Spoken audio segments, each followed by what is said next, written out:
Good afternoon, everybody. It's great to see all of you on this very newsy day, to say the least. I have a couple of updates for you this morning, or this afternoon. As you know, this morning, the president spoke to President Putin of Russia. They spoke at length, and the president released a statement following that conversation in great detail. I can also confirm that the president just recently got off the phone with President Zelensky of Ukraine. His truth is as follows. I just spoke to President Zelensky of Ukraine. The conversation went very well. He, like President Putin, wants to make peace.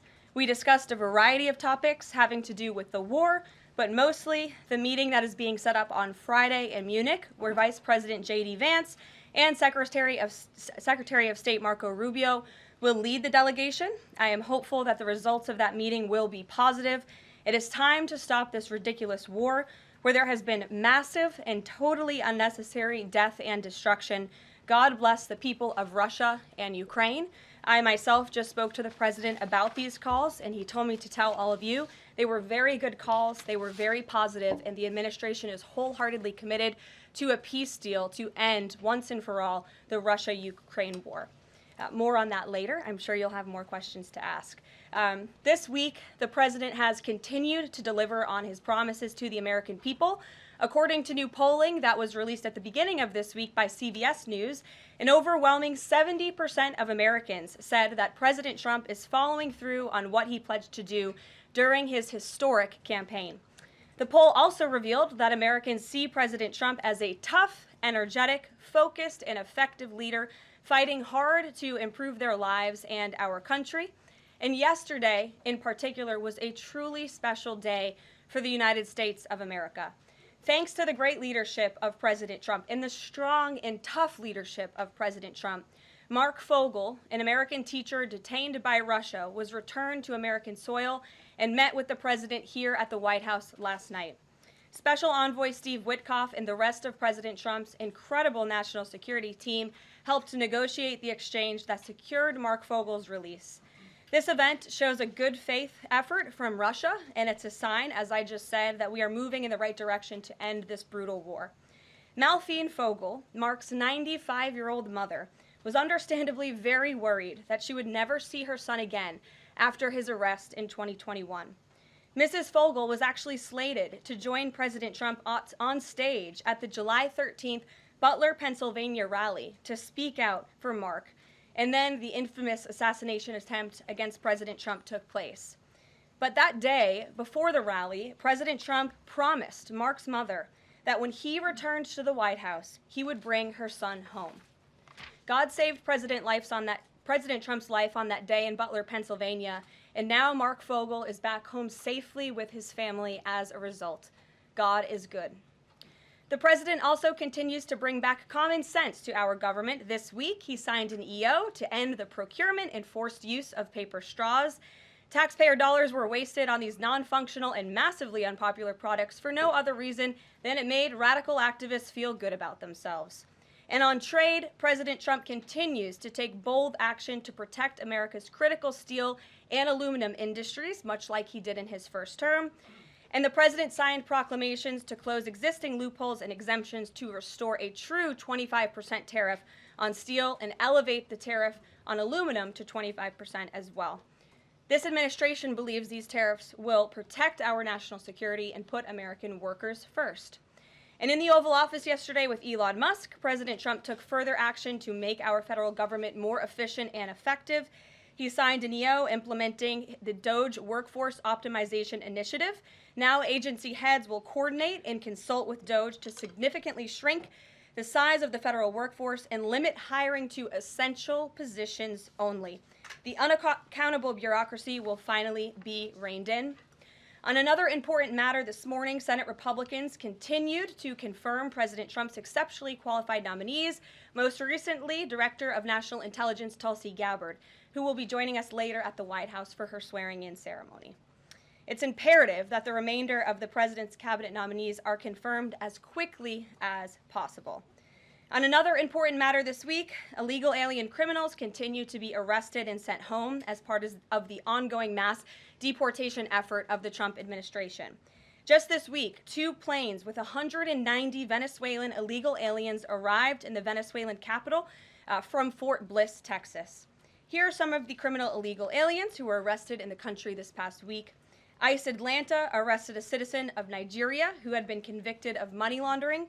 ICE San Antonio arrested a citizen of Mexico who had been convicted of assault. ICE Denver arrested a citizen of Mexico who had been convicted of aggravated assault. And ICE Houston arrested a citizen of Mexico who had been convicted of aggravated assault. Now, before I take questions, I would like to address an extremely dishonest narrative that we've seen emerging over the past few days. Many outlets in this room have been fear-mongering the American people into believing there is a constitutional crisis taking place here at the White House. I've been hearing those words a lot lately. But in fact, the real constitutional crisis is taking place within our judicial branch, where district court judges in liberal districts across the country are abusing their power to unilaterally block President Trump's basic executive authority. We believe these judges are acting as judicial activists rather than honest arbiters of the law. And they have issued at least 12 injunctions against this administration in the past 14 days, often without citing any evidence or grounds for their lawsuits.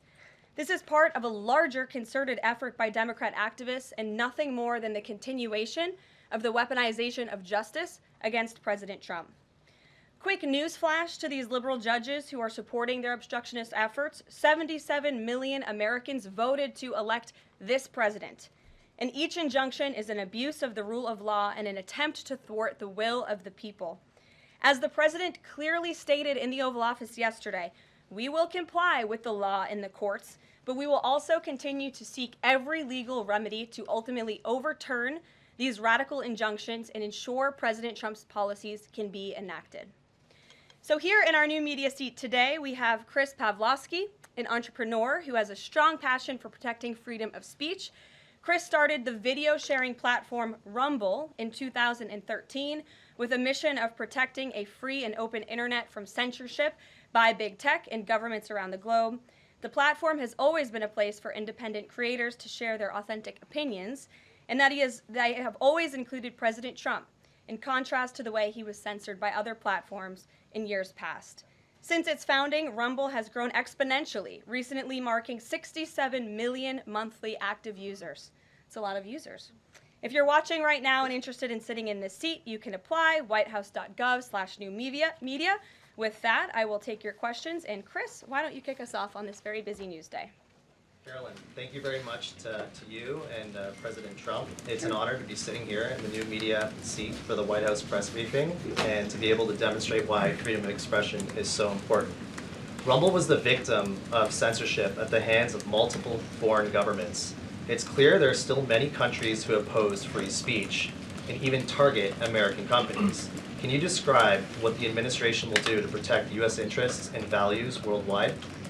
Sure. Well, thanks for the very important question. And I think that free speech and ending censorship, both here at home and also abroad, is an important part of President Trump's agenda. I think first, President Trump has led by example on this front as the leader of the free world, the president of the United States, with his show of access and transparency on a daily basis. The president takes questions from all of you almost every single day and really reveals what he's thinking and feeling, and I think that serves as a great example to the rest of the world. As for tangible actions that the president has signed, he did sign an executive order, I believe on day one, certainly within the first week of this administration, to restore free speech and stop government-sponsored censorship here at home. And the EO made it very clear that federal employees are not allowed to engage in any activity that would infringe upon the American people's right of free expression. So I think the president has led quite strongly on this. And I would just add, this is part of the reason we have a new media seat, to invite new voices into this room. Again, we're going to need to expand this room because so many people are interested, and we're very excited about that. It's a privilege to cover this White House, but we want all voices to be heard. So thanks for being us with here, Chris, and I hope you enjoy the briefing. Sure. Jordan. Thanks, Karoline. Data out this morning showed that consumer prices were up across a variety of goods, and just before that report, though, President Trump called for lower interest rates. The Fed said it's holding rates steady to try and tamp down further inflation. So how would lowering rates help keep inflation in check for the American people? Sure. Well, first of all, on the inflation point, we did receive those numbers, and they were worse than expected, which tells us that the Biden administration indeed left us with a mess to deal with. It's far worse than I think anybody anticipated because, unfortunately, the previous administration was not transparent in where the economy truly was. We know people at this very podium told the American people that inflation was transitory and that it would go away. That was not the case. And now the last report of the Biden administration, as revealed today, shows that inflation is still about 4.5% higher over the past 3 months. This is an indictment on the Biden administration's mismanagement of the inflation crisis and their lack of transparency in addressing it. As for tackling inflation and interest rates, the president has made his position on this very clear. He wants interest rates to be lower, he wants inflation to be lower, and he believes that the whole of government economic approach that this administration is taking will result in lower inflation. I have said that from this podium many times. The president had record low interest rates and inflation rates in his first term. He believes that the economy can handle it and withstand it. And we're doing a lot to tackle the inflation effort on this front. It's a whole of government economic approach, and I've talked about what we're doing to tackle inflation quite a few times from this podium. Can you update us on reciprocal tariffs? That's going to come before Prime Minister Modi's visit tomorrow. I do believe it will come before the Prime Minister's visit tomorrow, and I will let the President discuss the details on the reciprocal tariff front. But this is something he believes strongly in, and it's very simple logic as to why the President wants to impose reciprocal tariffs. It's the golden rule, which we all learned when we were growing up in school. Treat others the way you want to be treated, and far too many nations around this world have been ripping off the United States of America for far too long, and that's why the President believes this will be a great policy that will benefit American workers and improve our national security. JJ. On DOGE and the fraud claims, Elon Musk in the Oval yesterday gave us some information on that. We're just wondering if there's some proof, evidence. Is the White House willing to share evidence of those fraud claims, or can Elon Musk come to the briefing room and share material evidence of what he's talking about? Sure, I would love for Elon Musk to come to the briefing room. That's why we had him go to the Oval Office yesterday, where I think he provided great answers. He was speaking in layman's terms, speaking common sense to all of you in the media, but also to Americans at home. But I would say especially to all of you in the media, because I think it's a real fallacy that there's this alleged lack of transparency when it comes to DOGE. President Trump and Elon Musk have been incredibly transparent on what DOGE is doing. There is an X account with the DOGE handle. They are tweeting out what they are doing on a daily basis. They have a website where they are posting the receipts of the contracts that they are reviewing and the payments that they have stopped from going out the door. The secretaries of our departments have stopped from going out the door. And I would also say that before it was Elon Musk making our government efficient and accountable, it was some unnamed bureaucrat that none of you knew. Elon Musk is the richest man in the world. He's also now one of the most highly scrutinized men in the world alongside President Trump because of what he's doing and the access that he is allowing. So there's great transparency. As for the actual receipts, we are happy to provide them, and I actually brought some today because all of you know I love to bring the receipts. We have contracts upon contracts that we can send and provide this information to you. Let me be very clear. We are not trying to hide anything. We have been incredibly transparent, and we will continue to be. These are screenshots of contracts that DOGE found across our government. This is a DEI contract, $36,000 for U.S. citizenship and immigration services. That is against the president's policies and his America First agenda. This is a $3.4 million contract, a Council for Inclusive Innovation at the U.S. Patent and Trademark Office, Department of Commerce, another DEI contract that DOGE identified. I can continue to go through these. Oh, I love this one, $57,000 for climate change in Sri Lanka. What is this doing to continue the interests of the American people? Absolutely nothing. These are the line items across the federal government that DOGE is identifying daily. They're moving very fast. There's a lot of paper that we can show you, but we're happy to do it. This administration has been more than transparent about what DOGE is doing. And here's one of their tweets that they posted about the mine. I believe this is in Pennsylvania, where the federal employee retirement system is being processed. Did anybody know this was even happening in our country before Elon Musk talked about it in the Oval Office yesterday? A lot of Americans didn't. So we are providing transparency and accessibility on a daily basis when it comes to DOGE. And I also have a DOGE daily report, if anybody would like it, on all of the things that they are identifying and finding. We're happy to provide this information to you. We're talking about it every single day. Are all those things you just mentioned fraud, or are they waste, or are they just contrary to the president's policies? I would argue that all of these things are fraudulent, they are wasteful, and they are an abuse of the American taxpayer's dollar. This is not what the government should be spending money on. It's contrary to the president's priorities and agenda. And again, we can continue to provide you the receipts for all of the fraud, waste, and abuse. And if anybody in here wants to argue that the federal government is not fraudulent in some capacity, be my guest, because I think the American people watching at home would beg to differ. Caroline. Mary. Hey, more on the judges. Does the White House believe the courts have the authority to issue these nationwide injunctions? We believe that the injunctions that have been issued by these judges have no basis in the law and have no grounds, and we will, again, as the president said very clearly yesterday, comply with these orders, but it is the administration's position that we will also ultimately be vindicated, and the president's executive actions that he took were completely within the law, they were constitutional, and we look forward to the day where he can continue to implement his agenda. And I would just add, it's our view that this is the continuation of the weaponization of justice that we have seen against President Trump. He fought it for 2 years on the campaign trail. It won't stop him now. Brian. Yes. I want to go back to DOGE just for a second. Earlier, the subcommittee headed by Chairman Marcia Taylor Greene, her and her staff discovered $2.7 trillion in improper payments to Medicare, Medicaid, overseas, to people who should not have gotten it. Some in this room might have missed that press conference. Can you elaborate on what the president is thinking at this point? Well, again, that's another example. There's a very long list of the fraud, waste, and abuse that DOGE is identifying on a daily basis. Elon Musk also talked about yesterday about Social Security payments that are going out the door for people who are no longer with us, unfortunately. I would say that is certainly fraud. There's also a lot of contracts they've identified that, just as a hypothetical example, are $1 million, but only 500,000 went out the door. So where's the rest of that cash? And so that's the thing. Those are the things that DOGE is working on every single day. And I would just remind everybody in this room, this is what President Trump campaigned on doing. He's delivering on a promise that 77 million people elected him to do. James. Thank you very much, Caroline. Two foreign policy questions, if I may. Sure. First, the statement that was released after this morning's phone calls identified Mr. Witkoff as the special envoy who will be part of the delegation that undertakes to resolve the Russia-Ukraine war. I had thought that that individual was General Kellogg, and so can you clear that up?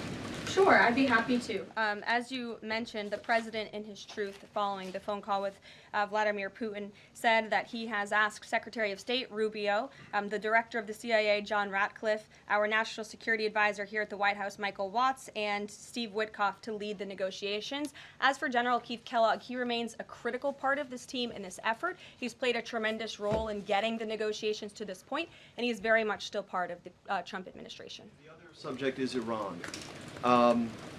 I took note of President Trump's comments in his Super Bowl interview with our colleague Brett Baer to the effect that he wants to do a deal with Iran. However, that interview appeared after the supreme leader of Iran, the Ayatollah Ali Khamenei, had already ruled out any additional negotiations with the United States. So kind of a two-part question.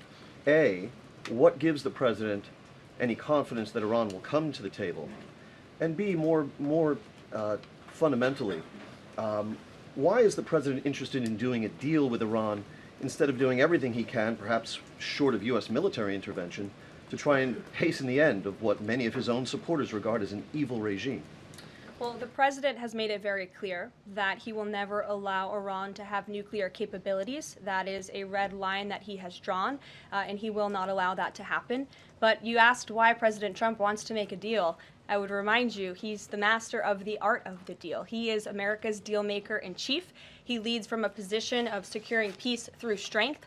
And I think time and time again already, in just 4 weeks, we have seen the president being able to negotiate successful deals with our partners, our adversaries all around this world. The release of Mark Fogel just last night is something that I think speaks to the president's deal-making ability. This is something that the Biden administration allegedly tried to do for 3.5 years. I think you all should go back and ask some of those Biden administration officials what they even tried to do and why weren't they successful, because for 3.5 years Mark Fogel sat in a Russian prison and it took President Trump 3 weeks to get him back on American soil. There's nobody better at making deals than Donald Trump. Phil Wegman. Thank you. 2 foreign policy questions. Ukrainian President Zelensky has said after the war that he wants NATO membership or nuclear weapons. We heard Defense Secretary Hegseth say that NATO membership was unrealistic. What's the president's view on the other option, on a nuclear Ukraine? I have not talked to President Trump about Ukraine's NATO membership or their nuclear capabilities. I would leave it to him to discuss. But I will tell you again that Secretary Rubio and also the Vice President, J.D. Vance, will be meeting directly with President Zelensky in Munich on Friday, and I'm sure they will provide a readout of that conversation and that discussion. And then the second question, given that this administration has called on Europe to take more responsibility for their own defense, I'm wondering, will the EU or any other European nation other than Ukraine be involved in these peace talks? I don't have any European nations who are involved currently to read out for you. Certainly, the president has employed a very strong team or deployed a very strong team to continue these negotiations. And the fact that he was on the phone with both President Putin and President Zelensky today shows that he's very much involved in this effort as well. And then just a follow-up, I guess. Sure. Should we expect the president to negotiate in person with Zelensky and Putin? I don't have anything to read out on that for you today. Maggie, good to see you. Thanks for taking the question. You talked about the transparency with DOGE and Elon Musk's press availability yesterday. There is a conflict of interest law in place that says that people who have personal interests can't interact with government entities that could touch on those. Has President Trump signed a waiver for Elon Musk? Does such a thing exist? If it does, will you guys release it in the interest of transparency that he's committed to? I have not seen the law that you are referring to.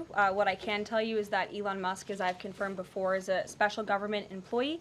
He is filing the proper financial disclosure, and he is complying with all applicable federal laws. As you also heard, Elon addressed this directly yesterday in the alleged conflict of interest, and he said everything he's doing is very public, and if you all perceive a conflict of interest, you're welcome to bring that up. And as the president said, if he feels like Elon is engaging in something that's a conflict of interest, he will tell Elon not to do that. And Elon also said yesterday that before he moves forward with anything, he consults with the President of the United States. So we're very confident with the ethics and the guardrails that have been put in place here. Caitlin. Thanks, Karoline. I have a few things for you, but on the commitment by President Trump, he said that he and President Putin agreed to visit each other's respective nations. Are there any preconditions that President Trump has that President Putin must do before he goes and meets with him, withdrawing some forces, withdrawing all forces, anything like that? Not that I'm aware of. That doesn't mean they don't exist, but I was just talking with the president in our national security team. I wasn't made aware of any conditions, but if they exist, I'm happy to provide those. And on the president himself, he styles himself as this master negotiator. He is now deploying these negotiations, saying that they start immediately. We did hear from the Defense Secretary, Pete Hegseth, though, today, saying that NATO membership is not realistic for Ukraine, and neither is returning to pre-2014 borders.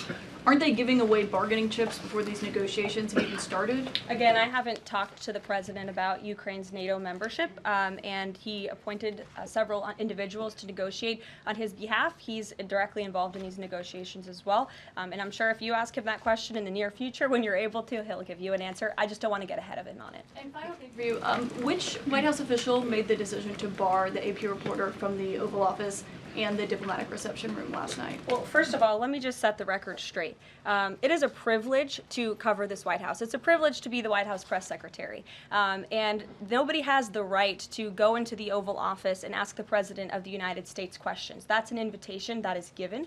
And there are hundreds of outlets on this campus, many of you in this room who don't have the privilege of being part of that pool every single day and getting to ask the President questions. We reserve the right to decide who gets to go into the Oval Office, and you all have credentials to be here, including the Associated Press, who is in this briefing room today. But isn't it retaliatory in nature is the argument, because there's a reason that the AP was barred, which they said was because they're not using the phrase Gulf of America, they're using Gulf of Mexico in line with their standards.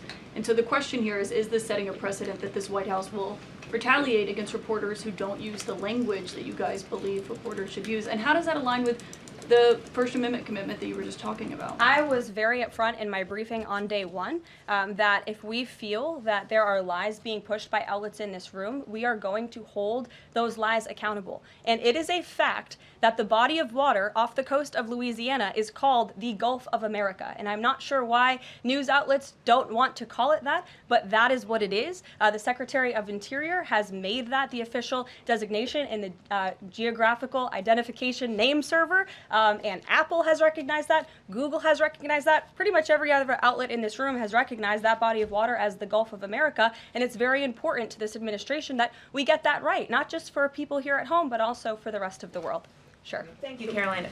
The prisoner exchange with Russia coming at the same time as the president is now announcing negotiations to end the war in Ukraine. The timing of that is hard to ignore. Was Ukraine discussed as part of this prisoner swap? I was not involved in those discussions, so I can't comment on whether that came up or not. What I can say is that this was a very good deal for the United States of America and for the rest of the world. As you know, we have confirmed that the Russian who will be returning home very soon, Alexander Vinnik, was a non-violent crypto criminal, and as part of this exchange, he has forfeited more than $100 million that he obtained in that illegal crime. And in exchange, of course, we got Mark Fogel, who is a middle school teacher who kissed the American soil, but kissed the ground last night when he returned to the United States of America. It was a great deal and a great day for our country, and I think everybody, regardless of political affiliation, agrees with that. And was Russia made aware ahead of time of the parameters that the administration and Secretary Hegseth was going to be announcing today? The NATO perimeters? Yes. I'm not sure. You'd have to ask Secretary Hegseth in the Defense Department on that, since he announced them. Jackie. Thank you, Karoline. Just to be clear, so when we're listening for a shift in position on U.S. policy, should we only listen to the president and maybe not the Secretary of Defense? Because what he outlined today would represent a shift in U.S. policy. I'm not saying that. I'm just saying I speak for the President of the United States behind this podium, and I will let him discuss that. Can you tell us any more about the next hostage releases? I understand another American's coming out today. Sure. I'm glad you asked. It speaks to President Trump's deal-making ability, and we can confirm the safe release of one American and two individuals from Belarus, one of whom worked for Radio Liberty. Out of respect for the privacy of these individuals, their request, we have no further details to announce on their identities, but we can confirm that one American was released today, and it's a remarkable victory on the heels of Mark Fogel returning to America last night. Anything on who the U.S. might be releasing in exchange? I don't have details on that at this moment. Anyone in exchange? I don't have details on that at this moment. I do know that these three individuals have been released and are on their way home to their respective countries. Karoline, thank you so much. Can you explain how President Trump envisions the war in Russia and Ukraine coming to an end? Does he expect Ukraine to hand over all the territory in question? Again, these negotiations are ongoing. I will allow the president to divulge any red lines that he may set, but I think as deals in the past have come to fruition, the president has proven one of the things that makes him a very effective negotiator is not revealing what he's anticipating from both sides, but he is at the forefront of these negotiations in addition to the very qualified individuals who he's tasked with speaking to both President Putin and President Zelensky. And speaking of deals, a meeting with the President of the United States offers any foreign leader credibility. Was it part of the prisoner swap with Fogel that President Trump agreed to meet with Putin? Again, I was already asked this question. I said I was not made aware of that, but we can certainly get you an answer on that. I'll check in with the NSC. Sure, Monica. Thanks, Caroline. It's clear that this administration is dedicated to both truth and transparency. We know that with DOGE, but we also know that because this administration recently announced it's going to declassify the assassinations of Martin Luther King Jr., JFK, and RFK. I'm wondering, is it likely that we're going to see more information regarding the assassination attempts on the president's life while he was on the campaign trail? In regards to the assassination of the individuals you mentioned, President Trump signed that executive order directing the respective agencies to do it. I know that that process continues and is ongoing. He's committed to transparency in the declassification of these very important files that I think many Americans are not only interested in learning about, but also have the right to know about. As for the two heinous assassination attempts on the president's life, he's spoken to this publicly. I've spoken to him about it privately, and as he said publicly to all of you, he feels he has a right to know about further information about the individuals who tried to kill him, tried to take his life. And so, if and when we get that information, I'll leave it up to the president to decide whether or not he would like to reveal it. But I believe in the effort of transparency that we've seen consistently from this president, he certainly will. Daniel. Thanks, Caroline. I wanted to ask you about the $59 million that FEMA sent to New York City migrant hotels. Secretary Kristi Noem just put out a statement saying that she's clawed back the full payment that FEMA activists unilaterally gave to NYC migrant hotels. She wrote, "Mark my words, there will not be a single penny spent that goes against the interest and safety of the American people." What does the response of the Trump administration send to any federal bureaucrats that are thinking about obstructing the president's agenda? They will be held accountable. The president is signing executive orders daily, and he expects all officials across the administration, regardless if they are a political appointee or if they are a career bureaucrat, to adhere to the will of the American people and the 77 million Americans who reelected President Trump. He is here for a reason, and he is focused every day on implementing his administration's goals and sending $59 million to a migrant hotel to house illegal immigrants when there are still people in North Carolina and California who have not received FEMA funding is not something that this administration is going to tolerate. Deanna. Thank you so much, Caroline. One on New York and one on Russia, please. On New York City Comptroller Brad Lander is accusing DOGE of clawing back $80 million that was intended for New York City FEMA funding. Wondering if you've heard about that figure, if that figure is accurate, and why that money was taken back. I have not heard about that figure. DOGE is moving very quickly, but I can get the receipts and gladly send them to you. I know that story is likely of great interest to the New York Post. John. Russia, please. Sure. Is President Trump waiting for a kind of signal or an action from Putin to go to Russia? And would he be willing to go to Ukraine in the future? I don't have any decisions to make on the president's potential visit to Russia or any in-person meeting at this time. John. Caroline, two questions, one on foreign policy, one on domestic policy. Following up on the president's call that he had with President Putin, does the president view Russia, does he view President Putin as an ally, as a partner, as a competitor, or as an adversary? I believe this nation views Putin and Russia as a great competitor in the region, at times an adversary, but as the president has said as well, he enjoys having good diplomatic relationships with leaders around the world, finding that common ground, also calling them out when they are wrong, and leading from a position of peace through strength. That's the president's greatest strength, and we've seen that again, time and time again. And then as you pointed out in your statement regarding the confirmation of Tulsi Gabbard, there was one Republican who voted against the nomination of Tulsi Gabbard. It was Senator Mitch McConnell. Similarly, how does the administration view Senator McConnell? Can he be a partner in the president's legislative agenda? Are you disappointed that he voted against not only Tulsi Gabbard, but also Pete Hegseth to be the defense secretary? I think we're greatly disappointed in any Republican who chooses willfully to vote against the president's exceptionally qualified cabinet nominees and picks to lead his America First administration. Not a single Democrat swayed from voting against President Biden's nominees, and we know how many of them turned out. They turned out to be atrocious at their jobs, leaving America much worse than they were when they took the oath of office. And so I've said it repeatedly from this podium. I addressed it it at the beginning of my remarks. We expect all Republicans to vote, to stay tough and strong, vote for President Trump's nominees so we can get to work and continue to work very hard to implement this president's agenda. Sure. Thank you, Karoline. On South Korea is currently in a chaotic situation. How does the President Trump react to the current chaotic situation in South Korea? Secondly, if South Korea needs help from the United States, what role do you think the U.S. will play? Sure. I haven't spoken to the president about the ongoing situation in South Korea. I would defer you to his previous statements. And I can also see if I can get you something new from the National Security Council, who I'm very confident the officials that are focused on South Korea are on this. I just haven't spoken to them about it, but I'm happy to provide that for you. Yes. Thank you, Caroline. Does Elon Musk have power of the presidency?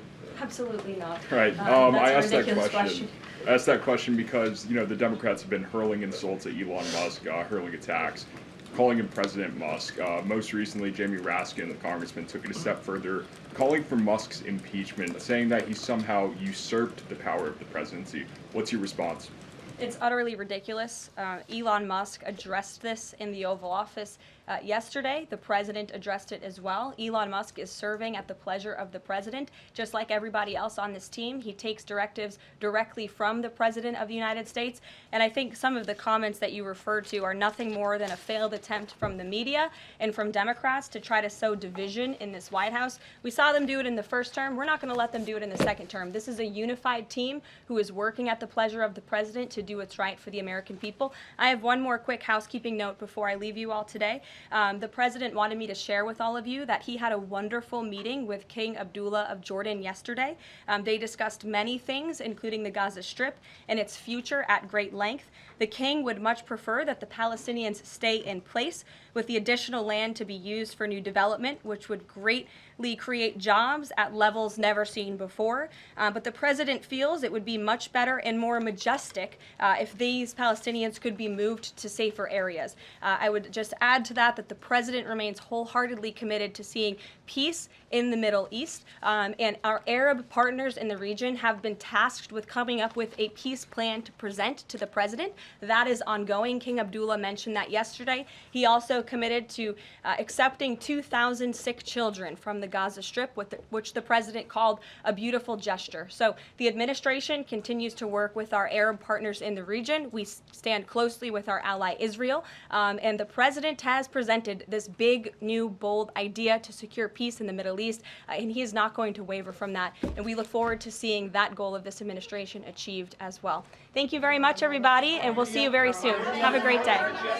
Thank you.